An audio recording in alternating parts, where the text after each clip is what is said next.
नमस्ते दोस्तों, स्वागत है आपका बुक बीम पर, जहां हम बेस्ट किताबों को आसान और मजेदार अंदाज में समझते हैं। आज हम बात करने वाले हैं एक बेहद खास किताब के बारे में, the wisdom of anxiety by Sheryl Paul.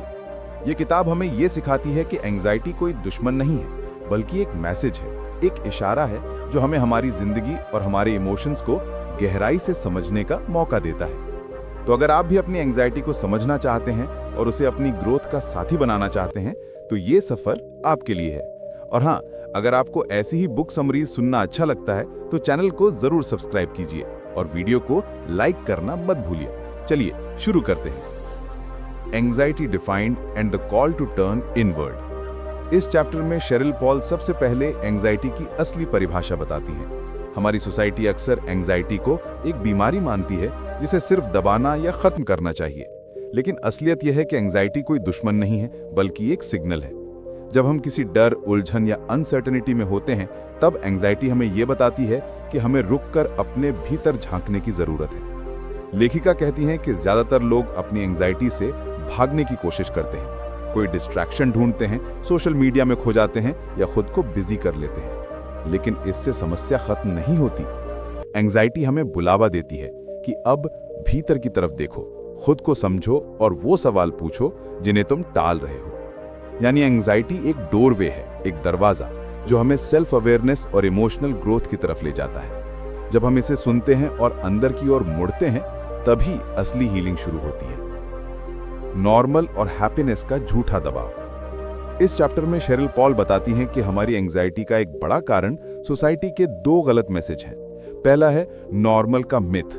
Society हमें यह सिखाती है कि हर किसी की जिंदगी एक तयशुदा नॉर्मल पैटर्न में चलनी चाहिए, पढ़ाई, करियर, शादी, बच्चे।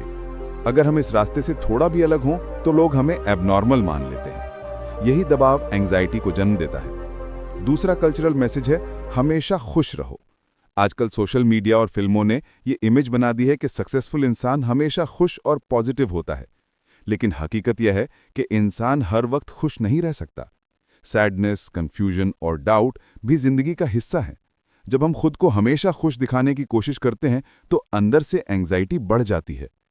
शेरिल कहती हैं कि असली फ्रीडम तब मिलेगी जब हम इन झूठे दबावों से बाहर निकलेंगे। नॉर्मल कोई यूनिवर्सल चीज नहीं है और हैप्पीनेस भी एक कांस्टेंट स्टेट नहीं है। हमें खुद के रास्ते को एक्सेप्ट करना होगा और हर इमोशन को फील करने देना होगा। यही तरीका है एंग्जाइटी को समझने और उससे दोस्ती करने का। हीलिंग के रास्ते में रुकावटें। इस चैप्टर में शेरिल पॉल बताती हैं कि एंग्जाइटी से उभरना आसान नहीं है, क्योंकि हीलिंग के रास्ते में कई रोड ब्लॉक्स आते हैं। सबसे बड़ा रोड़ा है खुद से भागना। जब भी अनकंफर्टेबल फीलिंग्स आती हैं, हम उन्हें फेस करने की बजाय इग्नोर कर देते हैं। कोई बिंज वॉचिंग करता है, कोई ज्यादा काम में डूब जाता है और कोई सोशल मीडिया पर एस्केप ढूंढता है। लेकिन इससे एंग्जाइटी और गहरी हो जाती है। दूसरी रुकावट है परफेक्ट बनने का दबाव। सोसाइटी हमें सिखाती है कि स्ट्रांग इंसान कभी कमजोर नहीं पड़ता। इस वजह से लोग अपनी वल्नरेबिलिटी छुपाते हैं और हेल्प लेने से डरते हैं। जबकि सच ये है कि हीलिंग तभी शुरू होती है जब हम अपनी कमजोरियों को एक्सेप्ट करते हैं। तीसरी बड़ी रुकावट है कंपैरिजन। जब हम खुद को दूसरों से कंपेयर करते हैं तो नेचुरली लगता है कि हम पीछे हैं या हमारी लाइफ कम परफेक्ट है। यही सोच एंग्जाइटी को फ्यूल देती है। शेरिल का मैसेज क्लियर है कि हीलिंग के लिए हमें भागने की बजाय रुकना होगा, खुद को पूरी तरह स्वीकार करना होगा और दूसरों से तुलना छोड़कर अपनी जर्नी पर भरोसा करना होगा। ट्रांजिशंस, बदलावों को समझना और अपनाना। इस चैप्टर में शेरिल पॉल बताती हैं कि हमारी जिंदगी में बदलाव नेचुरल हैं, लेकिन अक्सर यही चेंजेस हमारी एंग्जाइटी को ट्रिगर करते हैं। चाहे नया जॉब हो, रिलेशनशिप बदलना हो या किसी सिटी में शिफ्ट होना, जब हम इन ट्रांजिशंस को रेजिस्ट करते हैं तो अंदर टेंशन और स्ट्रेस बढ़ता है। लेखिका कहती हैं कि एंग्जाइटी हमें सटली ये सिग्नल देती है कि कुछ बदल रहा है और हमें खुद को एडजस्ट करना होगा। कई बार हम पुराने कंफर्ट जोन्स में क्लिंग करते हैं और नए पॉसिबिलिटीज को इग्नोर कर देते हैं। इसी वजह से ग्रोथ रुक जाती है और एंग्जाइटी बढ़ती है। शेरिल का तरीका मॉडर्न और प्रैक्टिकल है। वो सजेस्ट करती हैं कि हर ट्रांजिशन को एक अपॉर्चुनिटी की तरह देखें। सेल्फ रिफ्लेक्शन करें, खुद से पूछें कि इस चेंज से मैं क्या सीख सकता हूं और छोटे छोटे स्टेप्स में अडैप्ट होने की कोशिश करें। यह प्रोसेस धीरे धीरे एंग्जाइटी को भी मैनेजेबल बनाता है। समरी में चैप्टर 4 हमें सिखाता है कि जिंदगी में बदलाव अनअवॉइडेबल हैं। इन्हें एक्सेप्ट करना अपने अंदर झांकना और प्रोएक्टिव रहना ही एंजाइटी को समझने और हार्नेस करने का मॉडर्न तरीका है। मंथ्स एंड सीजन्स, साल के रिदम्स को समझना। इस चैप्टर में शेरिल पॉल बताती हैं कि हमारी इमोशनल लाइफ भी नेचर की तरह कुछ रिदम्स और साइकिल्स में चलती है। जैसे मौसम बदलते हैं, वैसे ही हमारी फीलिंग्स और एनर्जी भी बदलती रहती हैं। कभी हम खुश और एनर्जेटिक महसूस करते हैं, तो कभी थोड़े उदास या एंग्शियस। लेखिका कहती हैं कि अगर हम इन नेचुरल रिदम्स को समझें और एक्सेप्ट करें, तो एंजाइटी को मैनेज करना आसान हो जाता है। जब हम खुद से कहें कि आज का मूड ठीक है, ये भी गुजर जाएगा, तो इनर टेंशन कम हो जाती है। हम अपनी एनर्जी और इमोशंस के हिसाब से एक्टिविटीज प्लान कर सकते हैं और खुद पर अननेसेसरी प्रेशर नहीं डालते। शेरिल ने इसे एक प्रैक्टिकल टूल भी बताया है, जर्नलिंग या मूड ट्रैकिंग। अपने इमोशंस को लिखकर हम पैटर्न समझ सकते हैं और पता लगा सकते हैं कि कौन से महीने या सिचुएशंस में एंजाइटी ज्यादा आती है। समरी में चैप्टर 5 हमें सिखाता है कि हमारी फीलिंग्स और एनर्जी का रिस्पेक्ट करना, सीजनल और मंथली रिदम्स को ऑब्जर्व करना और अपनी लाइफ को इन नेचुरल साइकिल्स के साथ अलाइन करना एंजाइटी को समझने और मैनेज करने का मॉडर्न तरीका है। The vulnerability of being present, पल में जीने की ताकत और चुनौतियां। इस चैप्टर में शेरिल पॉल बताती हैं कि हमारी एंजाइटी अक्सर इसलिए बढ़ती है क्योंकि हम प्रेजेंट मोमेंट में पूरी तरह मौजूद नहीं होते। हम या तो अपने पास्ट के रिग्रेट्स में फंसे रहते हैं या फ्यूचर की चिंताओं में उलझे रहते हैं। जब हम प्रेजेंट में पूरी तरह नहीं होते, तो छोटे छोटे जॉयज और रियल कनेक्शंस हमें मिस हो जाते हैं। लेखिका कहती हैं कि प्रेजेंट में रहना वल्नरेबिलिटी की मांग करता है। इसका मतलब है कि हम अपने रियल इमोशंस, फियर्स और डाउट्स को फेस करें, बिना उन्हें हाइड किए। ये अनकंफर्टेबल लगता है, लेकिन यही ग्रोथ और हीलिंग का रास्ता है। जब हम सच में ध्यान देते हैं, चाहे वो किसी कॉन्वर्सेशन में हो या नेचर को ऑब्जर्व करने में, तो हमारे अंदर अवेयरनेस और कामनेस आती है। प्रैक्टिकल तरीका यह है कि हम डेली माइंडफुलनेस प्रैक्टिसेस अपनाएं, डीप ब्रीदिंग, मेडिटेशन या सिर्फ एक एक्टिविटी में पूरा फोकस करना। धीरे धीरे हम सीखते हैं कि एंजाइटी सिर्फ सिग्नल है और प्रेजेंट में रहकर हम उसे मैनेज कर सकते हैं। समरी में चैप्टर 6 हमें सिखाता है कि वल्नरेबिलिटी और प्रेजेंट मोमेंट अवेयरनेस ही एंजाइटी को समझने और ट्रांसफॉर्म करने की मॉडर्न चाबी है। The seat at the head of your table, अपनी जिंदगी की जिम्मेदारी लेना। इस चैप्टर में शेरिल पॉल बताती हैं कि अक्सर हम अपनी जिंदगी में दूसरों की एक्सपेक्टेशंस और सोसाइटी के प्रेशर के हिसाब से डिसीजंस लेते हैं। हम खुद के नीड्स और डिजायर्स को इग्नोर कर देते हैं। इसी वजह से एंजाइटी और डिससैटिस्फैक्शन बढ़ती है। लेखिका मेटाफर का इस्तेमाल करती हैं, seat at the head of your table. इसका मतलब है कि अपनी लाइफ के डिसीजन मेकिंग की रिस्पॉन्सिबिलिटी खुद लें। जैसे डिनर टेबल पर जो हेड सीट है वही लीडर होता है, वैसे ही अपनी जिंदगी में आप खुद लीडर हैं। जब आप खुद को प्रायोरिटी देते हैं और अपने इमोशंस, बाउंड्रीज और चॉइसेस को रिस्पेक्ट करते हैं, तभी आप इनर पीस और क्लैरिटी पा सकते हैं। प्रैक्टिकल एडवाइस ये है कि डेली लाइफ में छोटे छोटे डिसीजंस कॉन्शियसली लें। क्या कहना है, क्या करना है, किसको टाइम देना है। दूसरों के अप्रूवल की चिंता कम करें और खुद के इंट्यूशन पर भरोसा करें। समरी में चैप्टर 7 हमें सिखाता है कि एंजाइटी का एक बड़ा कारण है सेल्फ निग्लेक्ट। अपने टेबल की हेड सीट पर बैठना मतलब अपनी लाइफ की कंट्रोल और ओनरशिप लेना। यही मॉडर्न अप्रोच है एंजाइटी को समझने और ट्रांसफॉर्म करने की। The realm of the body, अपने शरीर को समझना और सुनना। इस चैप्टर में शेरिल पॉल बताती हैं कि हमारी एंजाइटी अक्सर हमारे शरीर में फिजिकल सिग्नल्स के रूप में आती है, जैसे tension, rapid heart beat, fatigue या रेस्टलेसनेस। लेकिन हम इन सिग्नल्स को अक्सर इग्नोर कर देते हैं या सिर्फ सिम्टम ट्रीट करते हैं। लेखिका कहती हैं कि शरीर हमारी इमोशनल स्टेट का डायरेक्ट मिरर है। अगर हम शरीर की बात सुने और समझें, तो हम अपनी एंजाइटी को जल्दी पहचान सकते हैं और उसे मैनेज कर सकते हैं। शेरिल सजेस्ट करती हैं कि हम बॉडी अवेयरनेस और सेल्फ केयर प्रैक्टिसेस को अपनी रूटीन में शामिल करें, जैसे डीप ब्रीदिंग, स्ट्रेचिंग, योगा या सिर्फ ध्यान देना कि बॉडी किस तरह रिएक्ट कर रही है। ये प्रैक्टिसेस हमें प्रेजेंट मोमेंट में लाती हैं और इंटरनल कामनेस बढ़ाती हैं। मॉडर्न अप्रोच ये है कि शरीर और मन को अलग नहीं समझना चाहिए। जब हम बॉडी के मैसेजेस को स्वीकारते हैं, उसे नरिश करते हैं और मूवमेंट या रिलैक्सेशन से रिलीज करते हैं, तो एंजाइटी की इंटेंसिटी कम होती है। समरी में चैप्टर 8 हमें सिखाता है कि बॉडी अवेयरनेस और सेल्फ केयर ही एंजाइटी को समझने और मैनेज करने की मॉडर्न चाबी है। शरीर की सुनो, यही फर्स्ट स्टेप है हीलिंग का। द रेल्म ऑफ थॉट्स, अपने विचारों को समझना और मैनेज करना।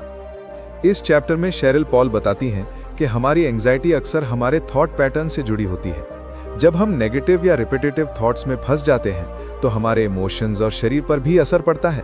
लोग अक्सर अपने दिमाग को कंट्रोल करने की कोशिश करते हैं या ऐसे थॉट्स को इग्नोर कर देते हैं, लेकिन इससे टेंशन और बढ़ती है। लेखिका कहती हैं कि मॉडर्न अप्रोच ये है कि थॉट्स को जज किए बिना ऑब्जर्वर की तरह देखें, सिर्फ नोटिस करें कि क्या चल रहा है। माइंडफुलनेस और जर्नलिंग जैसी प्रैक्टिसेस से हम अपने पैटर्न्स पहचान सकते हैं, कब हमारा दिमाग ओवरथिंक कर रहा है, कब हम खुद को ब्लेम कर रहे हैं। शेरिल का पॉइंट ये है कि हम थॉट्स को सच या फाइनल डिसीजन की तरह ट्रीट ना करें, सिर्फ अवेयरनेस लाने से ही हम उन्हें मैनेज कर सकते हैं। धीरे धीरे हम नेगेटिव स्पाइरल से बाहर निकलते हैं और अपने डिसीजंस और एक्शंस को कॉन्शियस तरीके से चूज कर पाते हैं। समरी में चैप्टर 9 हमें सिखाता है कि थॉट अवेयरनेस और ऑब्जर्वर की माइंडसेट अडॉप्ट करना ही एंजाइटी को समझने और कंट्रोल करने का मॉडर्न तरीका है। द रेल्म ऑफ फीलिंग्स, अपनी भावनाओं को महसूस करना और स्वीकारना। इस चैप्टर में शेरिल पॉल बताती हैं कि हमारी एंजाइटी अक्सर हमारी फीलिंग से जुड़ी होती है।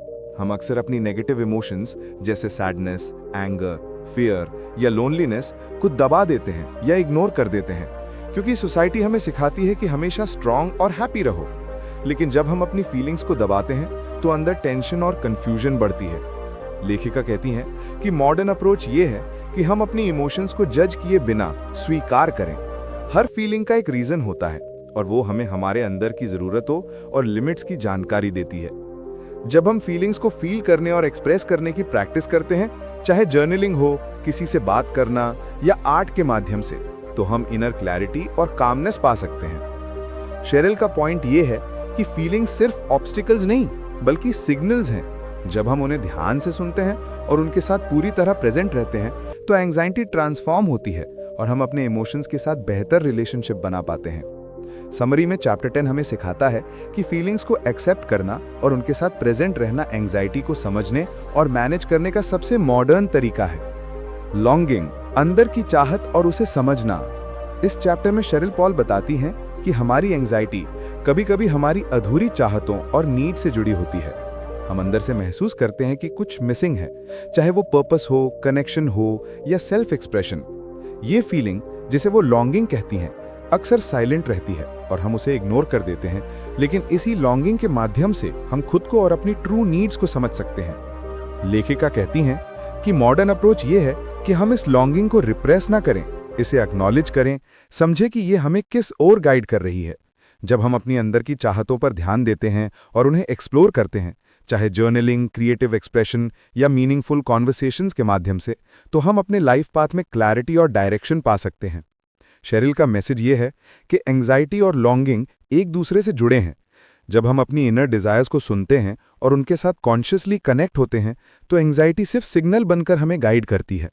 समरी में चैप्टर 11 हमें सिखाता है कि अपनी इनर लॉन्गिंग को समझना और उसका रिस्पेक्ट करना मॉडर्न तरीके से एंजाइटी को हार्नेस करने का सबसे पावरफुल तरीका है। द रेल्म ऑफ सोल, आत्मा की गहराई और इनर कनेक्शन। इस चैप्टर में शेरिल पॉल बताती हैं कि हमारी एंजाइटी सिर्फ माइंड या बॉडी की समस्या नहीं है, बल्कि अक्सर हमारी सोल की आवाज होती है। सोल हमें अंदर से गाइड करता है कि हम किस डायरेक्शन में ग्रो करें, लेकिन अगर हम उसकी सुनवाई नहीं करते तो एंजाइटी एक पर्सिस्टेंट सिग्नल के रूप में आती रहती है।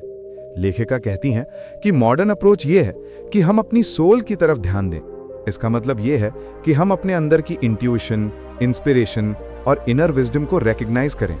ये अक्सर क्वाइट मोमेंट्स, मेडिटेशन या क्रिएटिव एक्सप्रेशन के दौरान महसूस होती है। जब हम अपनी सोल के मैसेजेस को इग्नोर करते हैं तो हम डिस्कनेक्टेड महसूस करते हैं और एंजाइटी बढ़ती है। प्रैक्टिकल तरीका यह है कि अपने डेली लाइफ में सेल्फ रिफ्लेक्शन के लिए समय निकालें, अपने पैशंस और वैल्यूज के साथ कनेक्ट रहें और अपने इंट्यूशन की सुने। इससे हम सिर्फ एंजाइटी को समझते नहीं बल्कि उसे एक गाइड के रूप में यूज कर सकते हैं। समरी में चैप्टर 12 हमें सिखाता है कि सोल की सुनवाई करना और उससे कनेक्ट रहना मॉडर्न तरीके से एंजाइटी को समझने और ट्रांसफॉर्म करने का सबसे गहरा तरीका है। When anxiety heals, जब चिंता हमें ठीक करती है। इस चैप्टर में शेरिल पॉल बताती हैं कि एंजाइटी सिर्फ प्रॉब्लम नहीं है बल्कि एक टीचर और गाइड भी हो सकती है। जब हम उसे समझते हैं और उसके मैसेजेस को इग्नोर नहीं करते तो ये हमें खुद के अंदर की ग्रोथ और हीलिंग की ओर ले जाती है। एंजाइटी हमें बताती है कि कहाँ हमारी लिमिट्स हैं, कौन से एरियाज में हमें अटेंशन चाहिए और हमें खुद से कनेक्ट होने का मौका देती है। लेखिका कहती हैं कि हीलिंग तब शुरू होती है जब हम अपने अंदर की इमोशंस, थॉट्स, बॉडी सिग्नल्स और सोल की आवाज को ध्यान से सुनते हैं। जब हम प्रेजेंट मोमेंट में रहते हैं, अपनी फीलिंग्स को एक्सेप्ट करते हैं और सेल्फ रिफ्लेक्शन करते हैं, तो एंजाइटी ट्रांसफॉर्म होकर गाइडेंस बन जाती है। प्रैक्टिकल अप्रोच ये है कि हम डेली माइंडफुलनेस, जर्नलिंग और सेल्फ केयर प्रैक्टिसेस अपनाएं। ये हमें इनर क्लैरिटी, इमोशनल बैलेंस और लाइफ में कॉन्फिडेंस देती है। शेरिल एम्फसाइज करती हैं कि एंजाइटी को दबाने या अवॉइड करने के बजाय उसे समझना ही असली मॉडर्न हीलिंग है। समरी में चैप्टर 13 हमें सिखाता है कि एंजाइटी का सही तरीके से सामना करना और उसे सुनना ही अल्टीमेट हीलिंग और पर्सनल ग्रोथ का रास्ता है। द वल्नरेबिलिटी ऑफ कनेक्शन, संबंधों में वल्नरेबिलिटी की ताकत। इस चैप्टर में शेरिल पॉल बताती हैं कि हमारी एंजाइटी अक्सर हमारे रिलेशनशिप्स में भी दिखाई देती है। हम कनेक्शन से डरते हैं क्योंकि अगर हम अपने इमोशंस और नीड्स को ओपनली एक्सप्रेस करेंगे तो रिजेक्शन या हर्ट का खतरा लगता है। यही फियर हमें इमोशनली डिस्टेंट और आइसोलेटेड बनाता है, जिससे एंजाइटी और बढ़ती है। लेखिका कहती है कि मॉडर्न अप्रोच ये है कि हम वल्नरेबिलिटी को वीकनेस नहीं बल्कि स्ट्रेंथ मानें। जब हम अपनी फीलिंग्स, बाउंड्रीज और ऑथेंटिक सेल्फ को दूसरों के सामने रखते हैं तो रियल कनेक्शन बनता है। इससे रिलेशनशिप में ट्रस्ट और इंटीमेसी बढ़ती है और हमारी पर्सनल ग्रोथ होती है। शेरिल प्रैक्टिकल एडवाइस देती हैं, अपने फीलिंग्स को समझें, छोटे स्टेप्स में ओपननेस प्रैक्टिस करें और अपने पार्टनर, फ्रेंड या फैमिली के साथ ऑनेस्टली कम्युनिकेट करें। रिजेक्शन या डिस्कम्फर्ट को नेचुरल मानें और इसे लर्निंग एक्सपीरियंस के रूप में देखें। समरी में चैप्टर 14 हमें सिखाता है कि कनेक्शन में वल्नरेबिलिटी अपनाना और अपने इमोशंस को एक्सप्रेस करना एंजाइटी को समझने और मैनेज करने का मॉडर्न और इफेक्टिव तरीका है। रियल बॉन्ड्स तभी बनते हैं जब हम अपने इनर सेल्फ को सामने लाते हैं। द रोमांटिक कनेक्शन, रोमांटिक रिश्तों में एंजाइटी और ग्रोथ। इस चैप्टर में शेरिल पॉल बताती हैं कि रोमांटिक रिलेशनशिप्स में एंजाइटी आम है और ये अक्सर हमारे पास्ट एक्सपीरियंसेस, फियर्स और सेल्फ डाउट से जुड़ी होती है। जब हम अपने पार्टनर के सामने पूरी तरह ओपन नहीं होते या लगातार अप्रूवल की तलाश में रहते हैं तो टेंशन, जेलसी और इनसिक्योरिटी बढ़ती है। लेखिका कहती हैं कि मॉडर्न अप्रोच ये है कि रोमांटिक कनेक्शन में ऑनेस्टी, वल्नरेबिलिटी और सेल्फ अवेयरनेस अपनाएं। अपने फीलिंग्स और नीड्स को पहचानना और उन्हें क्लियरली कम्युनिकेट करना बहुत जरूरी है। इससे इंटीमेसी और ट्रस्ट बिल्ड होती है और अननेसेसरी मिसअंडरस्टैंडिंग्स कम होती हैं। शेरिल प्रैक्टिकल एडवाइस देती हैं, पार्टनर के साथ रेगुलर कॉन्वर्सेशंस करें, अपने बाउंड्रीज को क्लियरली डिफाइन करें और स्मॉल स्टेप्स में इमोशनल ओपननेस प्रैक्टिस करें। अपने फियर्स और इनसिक्योरिटीज को रिकॉग्नाइज करें, लेकिन इन्हें रिलेशनशिप की ग्रोथ में बाधा न बनने दें। समरी में चैप्टर 15 हमें सिखाता है कि रोमांटिक रिलेशनशिप्स में एंजाइटी को समझना और उसे गाइड के रूप में यूज करना ही मॉडर्न अप्रोच है। जब हम वल्नरेबिलिटी और ऑनेस्टी अपनाते हैं, तभी प्यार और कनेक्शन मजबूत बनते हैं और पर्सनल ग्रोथ भी होती है। Parenting in an age of anxiety, आज के ज़माने में पेरेंटिंग और चिंता। इस चैप्टर में शेरिल पॉल बताती हैं कि आज के पेरेंट्स अक्सर अपने बच्चों की सुरक्षा और सक्सेस को लेकर ओवर एंशियस हो जाते हैं। वे हर चीज़ को कंट्रोल करना चाहते हैं ताकि बच्चों को किसी तरह की डिसअपॉइंटमेंट या फेलियर न मिले। लेकिन आयरॉनिकली ये ओवर कंट्रोल और स्ट्रेस बच्चों में भी एंजाइटी पैदा कर सकता है। लेखिका कहती हैं कि मॉडर्न पेरेंटिंग का तरीका अवेयरनेस, प्रेजेंस और मॉडलिंग इमोशनल इंटेलिजेंस है। अपने बच्चों के सामने अपनी फीलिंग्स को एक्नॉलेज करना और उन्हें हेल्दी तरीके से एक्सप्रेस करना सिखाना बहुत ज़रूरी है। इससे बच्चे भी अपनी इमोशंस को समझना और मैनेज करना सीखते हैं। शेरिल प्रैक्टिकल एडवाइस देती हैं, चिल्ड्रन के साथ ओपन कम्युनिकेशन रखें, उन्हें अपने मिस्टेक्स से सीखने दें और अनरियलिस्टिक एक्सपेक्टेशंस न लगाएं। माइंडफुलनेस और एम्पैथी को अपनी पेरेंटिंग का हिस्सा बनाएं। पेरेंट्स का काम और इमोशनली अवेयर रहना बच्चों के लिए सबसे बड़ा एग्जाम्पल है। समरी में चैप्टर 16 हमें सिखाता है कि पेरेंटिंग में एंजाइटी को मैनेज करना और खुद का इमोशनल बैलेंस बनाए रखना मॉडर्न अप्रोच है। जब हम खुद इमोशनली हेल्दी रहेंगे तो बच्चों में भी कॉन्फिडेंस और रेजिलियंस नेचुरली डेवलप होगा। तो दोस्तों, ये थी हमारी journey the wisdom of anxiety by Sheryl Paul के साथ। हमने जाना कि एंजाइटी सिर्फ डर या वीकनेस नहीं है, बल्कि हमारे इमोशंस, थॉट्स और इनर सेल्फ को समझने का एक मौका है।